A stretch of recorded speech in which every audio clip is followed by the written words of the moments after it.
انسان کے دل کی مختلف کیفیتیں ہیں۔ جب انسان گناہ کرتا ہے تو دل سیاہ ہو جاتا ہے، نقطہ لگ جاتا ہے۔ اگر توبہ کر لے تو وہ نقطہ دھل جاتا ہے، اگر توبہ نہ کرے پھر گناہ کرے تو دوسرا نقطہ لگ جاتا ہے، اور نقطہ لگتے لگتے دل بالکل سیاہ ہو جاتا ہے۔ تو دل کا سیاہ ہونا یہ پہلی منزل ہے۔ پھر اگر اور لمبا عرصہ غفلت کا گزر جائے تو دل سخت ہو جاتا ہے، پتھر کی مانند ہو جاتا ہے، او اشد قسوہ، بلکہ پتھر سے بھی زیادہ سخت ہو جاتا ہے۔ پھر اور عرصہ اگر غفلت کا گزر جائے تو پھر اللہ تعالیٰ اس دل کے اوپر مہر لگا دیتے ہیں۔ کذالک یطبع اللہ علی قلب کل متکبر جبار، اللہ مہر لگا دیتے ہیں اس دل کے اوپر، سیل کر دیتے ہیں اس کو، اس میں پھر ہدایت کی بات نہیں جا سکتی۔ پھر اس کے بعد بھی اگر غفلت کا عرصہ گزر جائے پھر اللہ تعالیٰ اس دل کو موت دے دیتے ہیں، روحانی موت آ جاتی ہے۔ یہ چوتھی منزل ہے، اور اس کی وجہ انسان کا تکبر اور اس کی ہٹ دھرمی ہوتی ہے۔ دل سے غافل ہوتا ہے، گناہوں میں زندگی گزار رہا ہوتا ہے، ہدایت کی بات کو سننے کے لیے تیار نہیں ہوتا، تو اللہ تعالیٰ اس کے دل کو مردہ بنا دیتے ہیں۔ دل مردہ دل نہیں ہے، اسے زندہ کر دوبارہ، کہ یہی ہے امتوں کے مرضے کو ہن کا چارہ۔ ہمارے پرانے امراض کا یہی علاج ہے، ہم اپنے مردہ دلوں کو زندہ کر لیں۔ تو جب انسان کا دل زندہ ہوتا ہے تو قرآن مجید کی بات اس پہ اثر کرتی ہے، جب دل مردہ ہوتا ہے تو پھر اس پر اثر نہیں ہوتا۔ چنانچہ ایک شخص حسن بصری رحمۃ اللہ کے پاس آیا، حضرت آپ درس قرآن دیتے ہیں، ہمارے دلوں پہ اثر نہیں ہوتا، لگتا ہے ہمارے دل سو گئے۔ حسن بصری رحمۃ اللہ نے فرمایا، یہ نہ کہو ہمارے دل سو گئے، بلکہ یوں کہو کہ ہمارے دل مو گئے، مر گئے۔ اس نے حیران ہو کے پوچھا، حضرت دل مر کیسے گئے؟ حضرت نے فرمایا کہ جو زندہ ہوتا ہے اس کو جھنجھوڑا جائے تو وہ جاگ اٹھتا ہے، جو جھنجھوڑنے پہ نہ جاگے وہ سویا ہوا نہیں، وہ مویا ہوا ہوتا ہے، وہ مرا ہوا ہوتا ہے۔ تو اگر قرآن سناتے ہیں، اللہ کی در سناتے ہیں، اور بندے پہ پھر بھی اس کا اثر نہیں ہوتا، تو وہ سمجھ لے کہ میرا دل سویا ہوا نہیں ہے، اب میرا دل مویا مرا ہوا ہے۔ تو دل مر جاتا ہے، پھر اس پہ کوئی اثر نہیں ہوتا قرآن مجید کا۔ لِيُنذِرَ مَن كَانَ حَيًّا، یہ قرآن ڈراتا ہے اس کو جو زندہ ہوتا ہے، جو مردہ ہو وہ کیا اس سے ڈرے گا۔ وَيَحِقَّ الْقَوْلُ عَلَى الْكَافِرِينَ، اور ثابت ہو الزام منکروں پر۔ آگے اللہ تعالیٰ فرماتے ہیں، أَوَلَمْ يَرَوْا أَنَّا خَلَقْنَا لَهُم مِّمَّا عَمِلَتْ أَيْدِينَا أَنْعَامًا فَهُمْ لَهَا مَالِكُونَ، کیا وہ نہیں دیکھتے کہ ہم نے بنا دی ان کے واسطے اپنے ہاتھوں کی بنائی چیزوں سے چوپائے، پھر وہ ان کے مالک ہیں۔ یعنی چوپایوں کے بننے میں بھی ہمارے لیے بڑی عبرت کی بات ہے، سبق ہے۔ وَلَكُمْ فِي الْأَنْعَامِ لَعِبْرَةٌ، ان کے لیے چوپایوں کے بنانے میں بھی بڑی عبرت ہے۔ ہم اگر غور کریں تو اسی سے ہمیں سمجھ آ جائے کہ ہمیں اپنے اللہ کی فرما برداری کیسے کرنی چاہیے۔ آپ دیکھیں اونٹ کتنا بڑا جانور ہے، اس کے اندر طاقت بھی ہے، جسامت بھی بڑی ہے، لیکن اس کی نکیل اگر آپ ایک 3 سال کے بچے کے ہاتھ میں پکڑا دیں تو وہ اونٹ اس کے پیچھے چلنا شروع کر دیتا ہے۔ حالانکہ اگر وہ ایک لات مارے تو یہ 3 سال کا بچہ دوبارہ نہیں اٹھے گا، یہ مر ہی جائے گا۔ مگر اونٹ کو فرما بردار بنا دیا، وہ 3 سال بچے کے پیچھے چلنا شروع کر دیتا ہے۔ 300 اونٹوں کی قطار ہو اور اس کی نکیل کوئی بچہ پکڑ لے تو 300 اونٹ اس کے پیچھے پیچھے چلتے چلے جاتے ہیں۔ اللہ نے اس کو فرما بردار بنا دیا انسان کا۔ دیکھو وزن لدا ہوا ہے، وہ بیٹھتے نہیں بلکہ انسان کی فرما برداری کر رہے ہوتے ہیں۔ اللہ تعالیٰ نے گھوڑے کو انسان کا فرما بردار بنا دیا۔ دیکھو گھوڑے کے اندر کتنی طاقت ہے، چاہے تو بھاگ جائے، انسان کے قابو میں نہ آئے، مگر وہ انسان کا فرما بردار بن کے وقت گزارتا ہے۔ بندے نے اس کو تانگے کے اندر باندھ دیا، اب وہ سواریوں کو لے کے بھاگ رہے، سارا دن گرمی کے موسم میں وہ بھاگتا رہا۔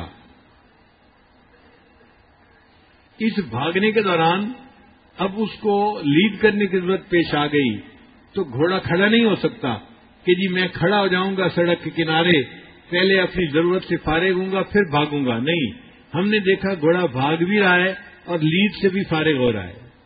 یعنی اس کو اپنی حاجت کرنے کی بھی الگ اجازت نہیں ہے، وہ بھاگ رہا ہے اور پھر جب اپنی منزل پہ پہنچتا ہے تو پھر مالک سواریوں سے کرایہ وصول کرنے میں مصروف، اور گھوڑا جو ہے وہ قریب گندی نالی کا پانی پینا شروع کر دیتا ہے۔ اس کو دیکھ کے مالک کو احساس ہوتا ہے، اوہو میں نے تو آج سارا دن اس کو پانی نہیں پلایا۔ گھوڑا بول نہیں سکتا، گھوڑا شکوہ نہیں کر سکتا، جناب سارا دن آپ نے مجھ سے مزدوری لی اور مجھے پینے کے لیے پانی بھی نہ دیا، اپنے لیے تو برف کے ٹھنڈے پانی پیتے ہیں اور مجھے سادہ پانی بھی نہیں پلایا۔ وہ گندا پانی پی لیتا ہے خاموشی کے ساتھ، اپنے مالک کا شکوہ نہیں کرتا۔ اللہ نے اس کی زبان کو بند کر دیا، وہ مالک کے سامنے جرا نہیں کر سکتا، آگے سے جواب نہیں دے سکتا۔ اللہ نے اس کو انسان کا ماتحت بنا دیا اس طرح سے۔ اچھا، انسان اس گھوڑے کو لے کے گھر واپس آتا ہے، سارے دن کا تھکا ہوا گھوڑا، اب وہ اس کو باندھتا ہے باہر اور پھر کہتا ہے سردی کا موسم ہے، میں اسے تھوڑی دیر بعد کمرے میں باندھ دوں گا۔ خود گھر جاتا ہے اور گھر جا کے کھانے پینے میں بیوی بچوں میں مصروف ہو جاتا ہے اور بھول ہی جاتا ہے کہ میں نے تو گھوڑے کو اس کے کمرے میں باندھا ہی نہیں۔ وہ گھوڑا اسی سردی کی لمبی رات میں باہر ٹھٹھرتا رہتا ہے، اپنے مالک کو آواز نہیں دے سکتا، اپنے مالک کو بلا کے شکوہ نہیں کر سکتا، جناب خود تو لحاظ میں اپنی بیوی کے ساتھ آرام کر رہے ہیں اور مجھے آپ نے اندر کمرے میں بھی نہ باندھا۔ اس کو رات کو نیند نہیں آتی سردی کی وجہ سے، اور وہ ساری رات کھڑا رہتا ہے، اور اگلے دن اس کے لیے میڈیکل لیو نہیں ہے کہ جی آج میری طبیعت ٹھیک نہیں ہے میں میڈیکل لیو لے لیتا ہوں، نہیں، آج پھر اس کو بھاگنا ہے۔ وہ مالک کو نہیں کہہ سکتا جناب آپ نے مجھے کھانا نہیں دیا، آپ نے مجھے رات کو آرام نہیں دیا، آج میری طبیعت ناساز ہے میں نہیں ڈیوٹی پہ جا سکتا۔ وہ جیسا بھی ہے اس کو اپنے مالک کی بات ماننی ہے۔ اللہ تعالیٰ نے اس کی زبان کو بند کر دیا، وہ مالک کے ساتھ جرا کر ہی نہیں سکتا، بات ہی نہیں کر سکتا۔ مالک اس کو پھر ٹانگے میں باندھ لیتا ہے، وہ پھر چلنا شروع کر دیتا ہے۔ اللہ فرماتے ہیں کہ تم غور کرو، ہم نے ایک جاندار کو تمہارا ماتحت بنایا، وہ کس طرح تمہاری ماتحتی کرتا ہے، تمہاری زیادتیوں کو برداشت کرتا ہے اور تم سے کوئی بات نہیں کرتا۔ اگر ایک گھوڑا تمہاری اس طرح ماتحتی کر سکتا ہے، او انسانوں کیا تم اپنے رب کے ماتحت نہیں بن سکتے کہ تم اپنے رب کی فرما برداری کرو اور اس کے حکموں پر عمل کرنے والے بن جاؤ؟ تو ہم جتنا غور کریں یہ بات ہمیں سمجھ میں آتی ہے کہ واقعی جانوروں کو اللہ تعالیٰ نے انسان کا ماتحت بنا دیا اور انہوں نے ماتحتی کا حق ادا کر دیا۔ اللہ تعالیٰ فرماتے ہیں وَذَلَّلْنَاهَا لَهُمْ فَمِنْهَا رَكُوبُهُمْ وَمِنْهَا يَأْكُلُونَ، اور عاجز کر دیا ان چوپایوں کو ان کے آگے، پھر ان میں سے کوئی ہے جو ان کی سواری ہے اور کسی کو یہ کھاتے ہیں۔ بعض جانور ہمارے لیے سواری کا کام کرتے ہیں جیسے اونٹ، گھوڑا، گدھا، اور بعض جانور ہم کھاتے ہیں جیسے بکرا، ہرن، گائے، بھینس، ان کے گوشت کو انسان کھاتا ہے۔ تو اللہ تعالیٰ نے ان کو انسان کی سواری کے لیے اور انسان کی غذا کے لیے متعین کر دیا، اور بعض ایسے بھی جانور ہیں جو انسان کے لیے مشروبات پیش کرتے ہیں، دودھ، لبنن خالصا سائغا للشاربین، دودھ ایسا صاف ستھرا وہ انسان ان سے حاصل کرتا ہے اور اس کو استعمال کرتا ہے۔ آپ بتائیں کہ انسان کوئی ایسی مشین بنا سکتا ہے جس کے اندر گھاس ڈال دیا کرے اور شام کو اس کے اندر سے دودھ نکال لیا کرے؟ یہ اللہ کا کام ہے، یہ اللہ کا انوکھا معاملہ ہے۔ اس نے ایسی ایسی جانور بنائے ہیں، شہتوت کا پتا ریشم کے کیڑے کو کھلا دو اس میں سے ریشم نکل آتا ہے، شہتوت کا پتا بکری کو کھلا دو اس میں سے دودھ نکل آتا ہے، شہتوت کا پتا ہرن کو کھلا دو اس میں سے مشک نکل آتا ہے۔ کہیں خوشبو بنا رہے ہیں، کہیں ریشم بنا رہے ہیں، کہیں دودھ بنا رہے ہیں۔ کیا انسان کوئی ایسی مشین بنا سکتا ہے کہ جس کے اندر یہ شہتوت کے پتے ڈال دیے جائیں اور وہ مشین 3 مختلف چیزیں بنا کے باہر نکال دے؟ یہ انسان کے بس کی بات نہیں، یہ میرے اللہ کی قدرت ہے اور اس کی جو ہے اختیار ہے، وہ چاہتا ہے تو ایسی چیزیں بنا دیتا ہے۔ تو اللہ تعالیٰ نے ان جانوروں کو انسان کے لیے ایک نمونہ بنا دیا، سبق سیکھنے کی جگہ بنا دی۔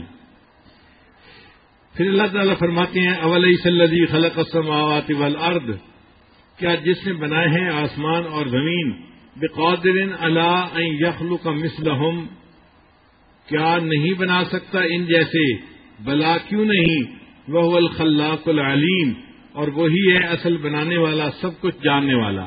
یعنی جس اللہ نے آسمان اور زمین کو بنا دیا، اس کے لیے انسان کو بنانا، یہ جانوروں کو بنانا، یہ کون سا مشکل کام ہے؟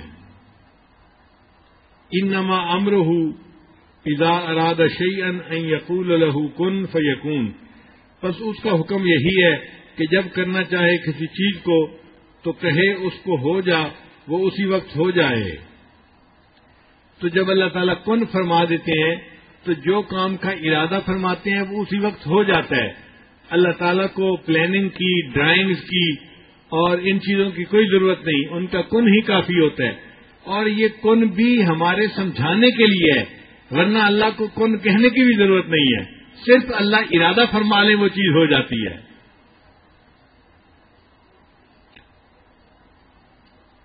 فسبحان الذی بیدہ ملکوت کل شیء، سو پاک ہے وہ ذات جس کے ہاتھ ہے حکومت ہر چیز کی، وإلیہ ترجعون، اور اسی کی طرف پھر ہم لوٹ کر جائیں گے۔ یہاں سورہ یاسین شریف مکمل ہوئی، اس میں 3 بنیادی سبق سکھائے گئے، ایک اللہ تعالیٰ کی وحدانیت، ایک رسول اللہ صلی اللہ علیہ وسلم کی رسالت، اور ایک موت کے بعد دوبارہ اٹھ کے کھڑے ہونا اور اللہ تعالیٰ کو حساب کتاب دینا۔ یہ 3 مرکزی نکات ہیں سورہ یاسین کے، اس لیے اس کو قرآن مجید کا دل کہا گیا۔